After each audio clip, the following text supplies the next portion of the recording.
Welcome back to the fourth and final segment here on the Four Wheel Movie Club with the February theme of Best Picture nominees for the Oscars. In this segment, we'll be talking about Birdman, or The Unexpected Virtue of Ignorance, which is a 2014 American black comedy drama film co-written, produced, and directed by Alejandro Gonzalez. Not saying that last part, so we'll just call him Alex Gonzalez. Arriba. Good old Al. Yeah, hey Al. It stars Batman, Michael Keaton, Zach Galifianakis, Edward Norton, Andrea Riseborough, Amy Ryan, Emma Stone, and Naomi Watts. Did not know she was in that. Unfortunately, did not get to see this one because I'm a procrastinator. Keaton plays a faded Hollywood actor famous for his superhero role, struggling to mount a Broadway adaptation of a Raymond Carver story. Personally, I was excited to see this film because he's playing a role for an actor, like he was a famous superhero. He played Batman, and now he's playing Birdman. It really felt like it was a knock at him, which is funny. Initial thoughts, Tony, on the film Birdman. Birdman was a movie I really wanted to check out, and I'm glad that I did. I liked it. Not as much as I was hoping to, but it's my favorite out of the four that we've done, so we'll be getting a higher score a little bit later on. Disappointed in some regards because it takes itself a little bit too seriously sometimes, and at the other times where I think that it should, it gets a little silly. But it was interesting, and I think it's going to win Best Picture. Briana, what were your initial thoughts on Birdman? This one was my favorite as well. That second part, The Unexpected Virtue of Ignorance. I mean, why have two names for a movie? And I don't even understand what The Unexpected Virtue of Ignorance means. It makes you really have to think about it, because just saying it offhand, it doesn't really mean anything. But after you watch the movie, it means a little bit more. Yeah, I liked it better than any of the other ones. Some of the storylines, they didn't have anything to do with the whole movie, especially the storyline that followed his daughter. That was just... she wasn't even a good character. I just didn't understand what she had to do with the movie. But yeah, it kept going from something really serious, and then the Birdman would pop out, and then you don't even know if it's real or not. And it got kind of confusing in that regard, but I really liked it. I thought it was a good movie. Tony, what were your thoughts on casting? This is actually, out of the four films we talked tonight, Edward Norton's second film, so he picked some good roles. What did you think about the casting for Birdman? Really good.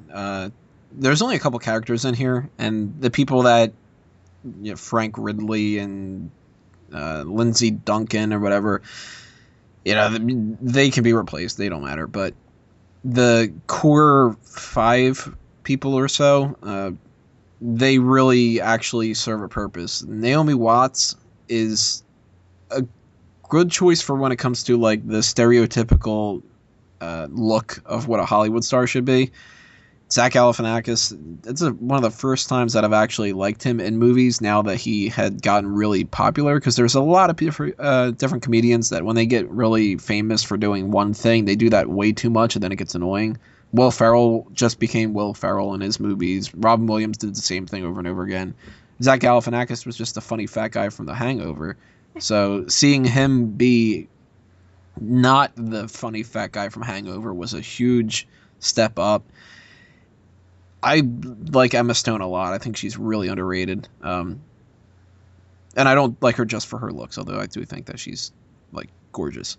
Edward Norton's one of my favorite actors. He kills it at this part. He's just, playing Edward Norton, which is really similar to how Michael Keaton seems like he would be playing Michael Keaton, but he said in interviews that the character is completely different from him. So all the theories about him being as bitter and crazy and stuff about the Batman character apparently isn't the same. But I kind of would be disappointed if Michael Keaton won Best Actor.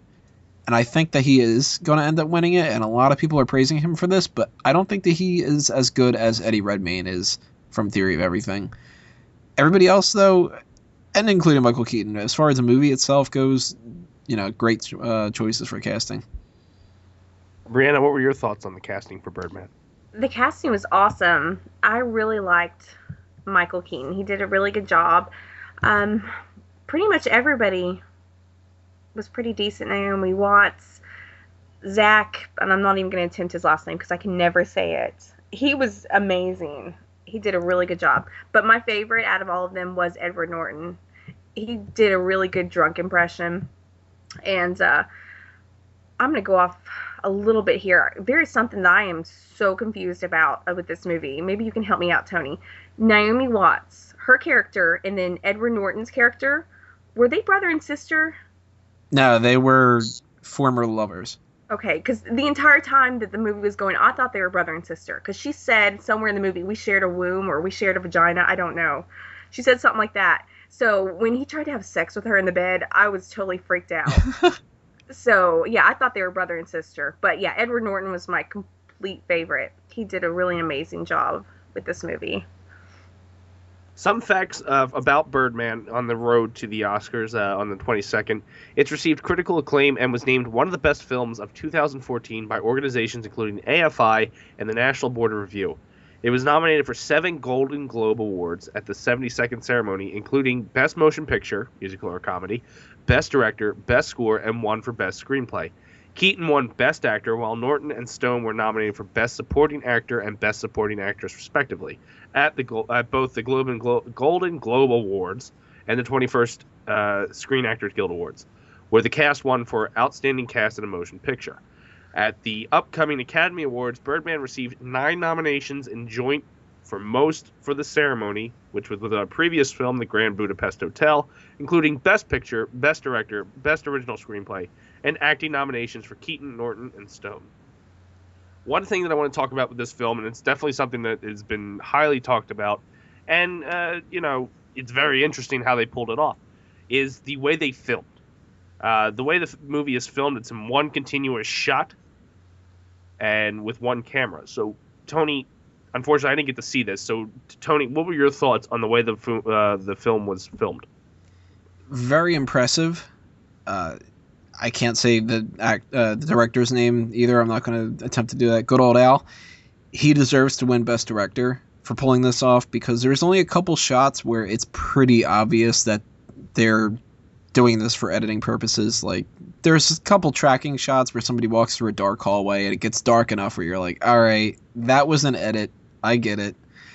But it was unnecessary. It didn't add anything to the movie, to the characters, to the story, to really anything. It was just kind of an impressive thing to pull off. And that's something that I think is kind of problematic with this whole year. We've got Grand Budapest, which does the chapters and the aspect ratio. We've got Boyhood, which is filmed over the course of 12 years, which I watched that the other day, and there's nothing that separates that from a normal movie other than the 12-year thing. You've got Theory of Everything and Imitation Game, which are just like the safe bet kind of things. Probably Selma and American Spy are like that. American Sniper, not American Spy. And Birdman's another kind of gimmick thing. And it just seems like this year they gave a lot of credit to things that didn't really necessarily need to get the credit for. Kind of like Gravity last year, where that got nominated because it was like impressive visually, but yeah, is it really a better movie than a lot of the things? I don't know.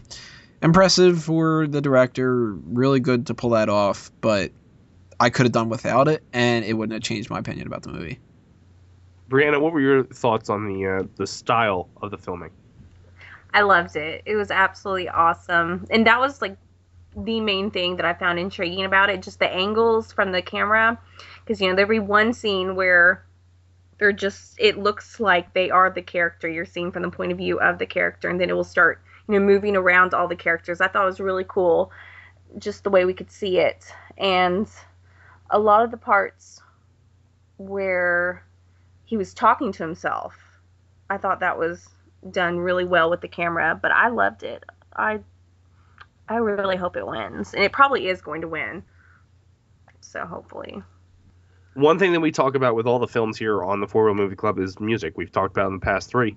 There was a little bit of controversy when it came to the score for Birdman. On December 12, 2014, the Academy of Motion Picture Arts and Sciences released their long list for Academy Award for Best Original Score, and Birdman was absent from that list. Sanchez, who put the score together, received a note from the award committee the previous day explaining the decision, quoting Rule 15 and writing they felt, quote, the fact that the film also contains over a half hour of non-original, mostly classical, music cues that are featured very prominently in numerous pivotal moments in the film made it difficult for the committee to accept your submission, end quote. Sanchez decided to launch an appeal and along with the director and the executive vice president of Fox Music, sent letters to the chair of the Academy Music Branch Executive Committee, Charles Fox, asking that the committee reconsider the decision. One of the points they raised was the committee had incorrectly calculated the ratio of classical to original music, which, after being clarified, Sanchez thought he was, quote, on really solid ground, end quote. A response from Fox on December 19th, however, explained that a special meeting of the music committee was held, and although its members had, quote, great respect, unquote, for the score and considered it superb, thought that the classical music was also used as scoring, equally contributes to the effectiveness of the film. And the musical identity of the film was created by both the drums and classical music. As a result, they did not overturn their decision, and both Sanchez and the director were not satisfied with the explanation, and that, quote, to not be able to even participate, to not be on the list, that's what's so disappointing, end quote. When it comes to the score, and there's controversy, honestly, obviously, Tony, what are your thoughts on the music for Birdman? You know, I don't remember anything of the score. I remember classical pieces. I remember promotional material from, before we were doing this, we were singing the song Crazy and stuff. I don't remember anything original. So good for them for standing up for themselves. But you know what? If the Academy that judges whether or not you've got enough to qualify thinks that there's other things that are better or equal and they've got a reason to knock you out, well, too bad. Doesn't mean that you suck at movie making if you use some other kind of score. Classical music can be more effective than anything, but you're just not going to win that award. You want to do it again next time? Then be prepared. Suck it up. Briana, what did you think about the music behind Birdman? It was boring music. It was all music that I've heard before, so not really a lot of it was original. It would have been a lot better if they weren't going to make original music for this movie, they should have gone with classic rock. Because I think a classical rock soundtrack for this entire movie would have fit a lot better. Something, like a lot of 70s. But, who cares if they got all these other nominations? Why are they throwing a big fit over one nomination? And it's just music. And it wasn't even that original, so yeah, they just need to get over themselves. Them pretentious assholes. When it comes to this film as a whole, we talked about casting, we talked about music. When it comes, and we also talked about the style of filming. At least I know Tony and I have done a little bit of acting. When it came to this, I'm going to shoot it in one shot thing. How do you think the actors felt when they were said, all right, we're going to go for like 15 to 20 minutes straight for this scene? Don't screw up. Tony, we'll start with you. They probably loved it. Something different. It kind of evokes the feeling of being on stage where you can't fuck up, and if you do, you're going to piss everybody off because you got to start all over again. But they apparently didn't take that long to film it, so that's another good thing. And kudos to them for being able to pull it off, because I'm sure if I was in that position, I probably would have been that one jerk that, 11 minutes into the scene, I flub a line, and I'm like, crap, can we start all over again? But they probably thought that it was really cool to do something different because they're used to the standard thing where, you're filming, especially somebody like Emma Stone coming right in the time period that she was filming Amazing Spider-Man 2. She's got to do a lot of these shots where, she's going to set up for 20 minutes and do a shot where she screams and has to do that 10 times in a row. And then each time it's, all right, we got to, reset up and get ready to do that scream again. So she probably loved doing something different. And Michael Keaton and Edward Norton and a lot of these more seasoned actors and actresses and everything, they've had situations where they're used to that kind of stuff. So a little bit of antsy pressure, a little bit of creative juices, probably cool on their end. What would you do in that kind of a situation? Me? Yeah. Oh, I'm pretty sure the other actors would kill me because just from experience as we're trying to write a YouTube comedy show, I don't say any of the lines that I actually wrote. So the setup parts drive people nuts because if you don't have the ability to react to someone who has, like me, who will just go off script 90% of the time, I can imagine that being very frustrating. So they would probably hate me. Briana, what did you think about the whole, like, the one film, one shot take? How do you think the actors felt about that type of scenario? I don't have too much experience with acting, so I can imagine that it might get a little bit annoying, but I was just kind of wondering, how many mess ups and screw ups actually stayed in the film? How many times did they accidentally say the wrong line or do something wrong? They're like, oh, just, fuck it, just keep going. So I'm wondering if there's a lot of that in there. But I think it might be a little unnerving to have that much pressure on you. But, I'm not too experienced, like I said, with acting, so maybe it was kind of fun for them. But if I had done it, I would have definitely messed everybody up. It would have sucked. He was supposed to be Bird Boy, and he said Birdman. They're like, fuck it, let's just change the name of the movie. Yeah, just call it Birdman. It was originally called Batman, so, like, Yeah. he switches to Bird. Like, come on, Keaton, you played the role twice. You should have known this by now. One last thing as we get down for this particular film. Final thoughts, favorite moment, least favorite moment. We'll start with you, Briana. Okay.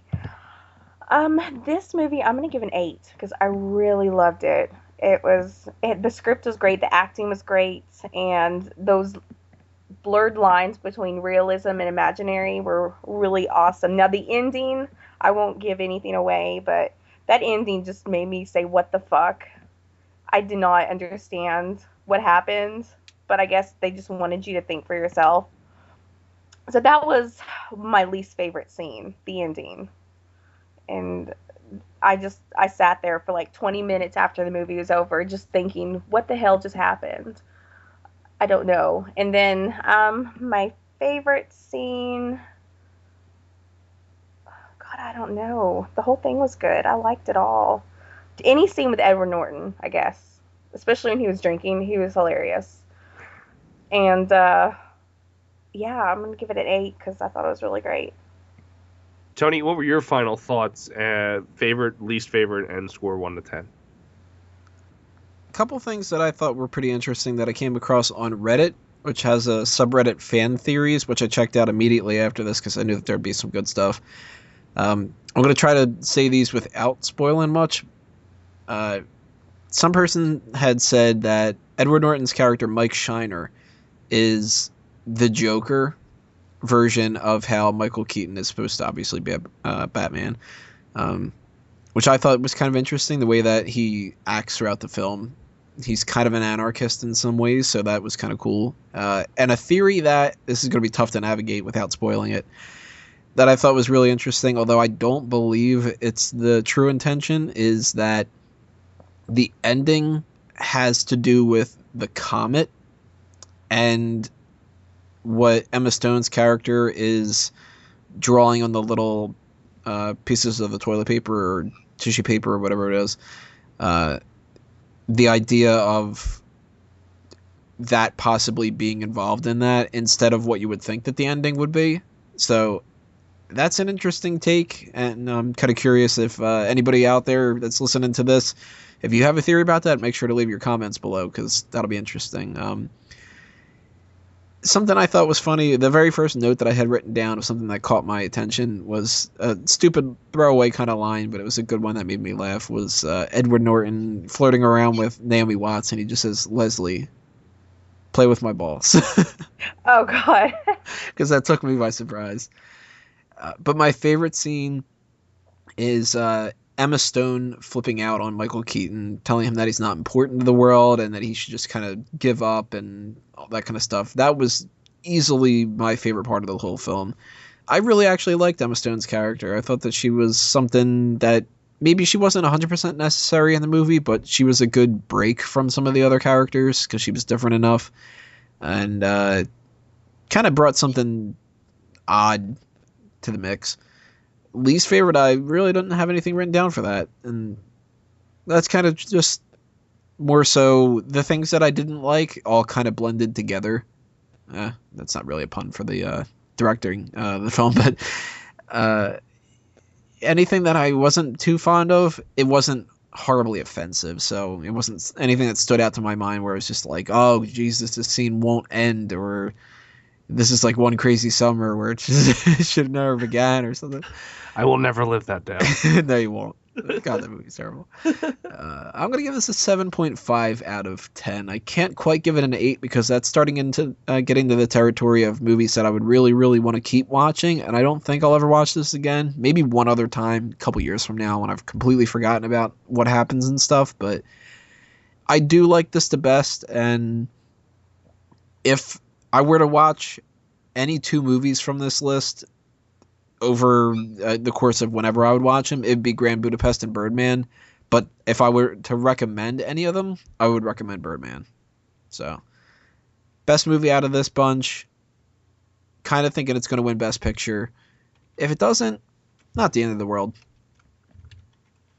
All right, so we've gone through 4 movies here on the 4 Real Movie Club like we usually do. So, just to recap, and really just to find out what we're all thinking. Tony, who takes away Best Picture this year? Before I saw it, I thought it was going to be Boyhood. I still haven't watched Selma, Whiplash, or American Sniper, but I'm assuming that the three of them are just kind of meh and not really worth it. I'm going to say Birdman wins.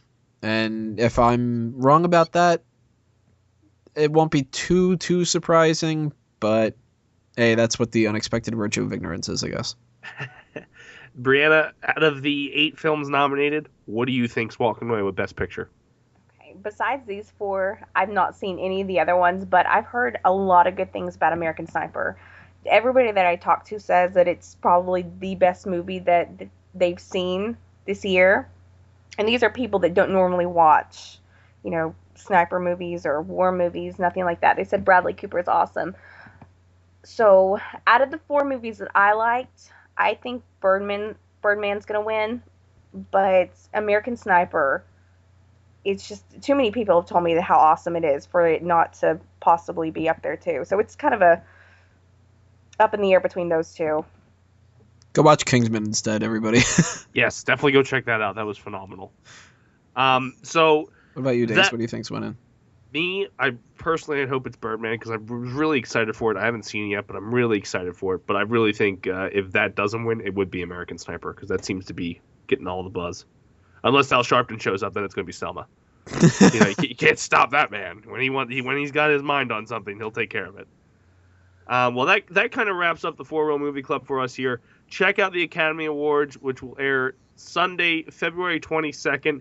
Then after that, in that coming week, catch the Fanboys Anonymous review point of the Oscars, the winners, the losers, the best moments, how damn long it ran, and what was the most boring thing, and if NPH really pulled it off. He will. So as we go around the block one more time, we'll start with you, Tony. What do you got going on? So many podcasts. I think I'm going to record a podcast every day this week until we just die. Check out the SNL podcast. I'm sure Dace will mention that a little bit more later on. But we've got the Monday Night Raw post show for your wrestling fans, as well as Smack Talk. You can find those on smarkoutmoment.com.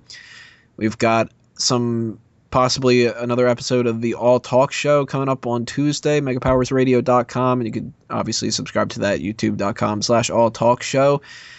Pay attention to pretty much everything else going under A Mango Tree and the Tony Mango side of things. FanboysAnonymous.com's always got stuff coming your way, so if you're not checking that out by now, or if you're not on iTunes or Stitcher and you're on YouTube or vice versa or whatever, you click around, you'll find links to a lot of different stuff, and I'm sure you'll love it. Briana, what do you got going on? This week? Sure. Nothing at all. This is my vacation week. So, yeah, nothing. Nice. What about next week? I'm lazy all week, and I'm going to do nothing. There you go. Hey, vacation's vacation. I envy you. You want to do a couple of my podcasts? Oh, no, I'm doing nothing. Unless you want to pay me $1 million. Believe me, if I had it, I would. I've had in like 6 months, so yes. There you go. Now it's time for this guy who's got friggin' mouthful. Follow me on Twitter at the Dace Man. Check us out Wednesday nights at 8 p.m. Eastern on Mega Powers Radio for the Dace Man Show. Tony hit on it a little bit. Tomorrow we'll be doing a 1-hour kickoff show for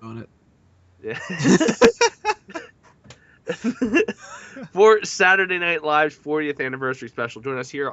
Join us on MegaPowersRadio.com. We'll go live. We're going to talk about our favorite things about SNL over the past 40 years, considering none of us were around when the first episode aired.